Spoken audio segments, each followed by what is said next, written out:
এর মধ্যে রয়েছে অ্যাক্টিভ নয়েজ ক্যান্সেলেশন। কখনোই এটা যে অফ হয়ে যাবে এটা ভাবার দরকার নাই, 40 ঘন্টা পর্যন্ত ব্যাটারি ব্যাকআপ পেয়ে যাবেন। আমার হাতে যে বক্সটি দেখতে পাচ্ছেন এটা হচ্ছে হোকো W37 এর বক্স এবং এই হেডফোনটার মধ্যে বেশ কিছু ইন্টারেস্টিং ফিচার্স রয়েছে। চলুন জানি একে একে। নাম্বার 1, এটা অনেক বেশি কম্প্যাক্ট এন্ড কমফোর্টেবল। আপনারা চাইলে এটাকে ফোল্ড করে যে কোনো জায়গায় ক্যারি করতে পারবেন আপনি যদি অনেক বেশি ট্রাভেল করে থাকেন। এছাড়া এর যে বিল্ড কোয়ালিটি এটা অনেক বেশি জোস। এখানে প্লাস্টিকের বদলে মনে হয় যে কোনো মেটাল টাইপ কিছু ইউজ করা হয়েছে, এত বেশি প্রিমিয়াম। এবং এর যে এয়ার মাফ গুলো রয়েছে এগুলো অনেক কমফোর্টেবল, কানে কোনো ব্যথা হয় না। উপরে যে হেড মাফ রয়েছে এটা অনেক কমফোর্টেবল এবং এর ডিজাইনটা দেখেন খুবই চমৎকার। আপনারা পড়লে কানে এটা মানে যে কেউ তাকিয়ে থাকবে এবং এটা খুবই কমফোর্টেবল। আমি কানে পরে দেখছি, আপনারাও দেখতে পাচ্ছেন। এবং এটা যখন কানে পড়বেন একটা ফ্যাশনের মতো ভাই চলে আসে।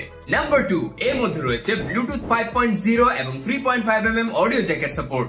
সো ব্লুটুথ 5.3 থাকার কারণে আপনারা স্টেবল এবং স্মুথ কানেকশন পাবেন 10 মিটার দূর থেকেও যদি কোনো অবস্টেকলস না থাকে। এবং যখন এটার চার্জ শেষ হয়ে যাবে তখন বক্সে থাকা এই 3.5mm কেবলের মাধ্যমে সরাসরি এটাকে প্লাগ করে আপনারা মোবাইলের সাথে কানেক্ট করে শুনতে পারবেন। যদি কম্পিউটার থাকে তাহলে সেখানে কানেক্ট করেও আপনারা শুনতে পারবেন। কখনোই এটা যে অফ হয়ে যাবে এটা ভাবার দরকার নাই, কারণ আপনারা 3.5mm এর সাথে পেয়ে যাচ্ছেন এবং ব্লুটুথের মাধ্যমে আপনারা এর থেকে অনেক বেশি চার্জিং ব্যাকআপ পেয়ে যাবেন।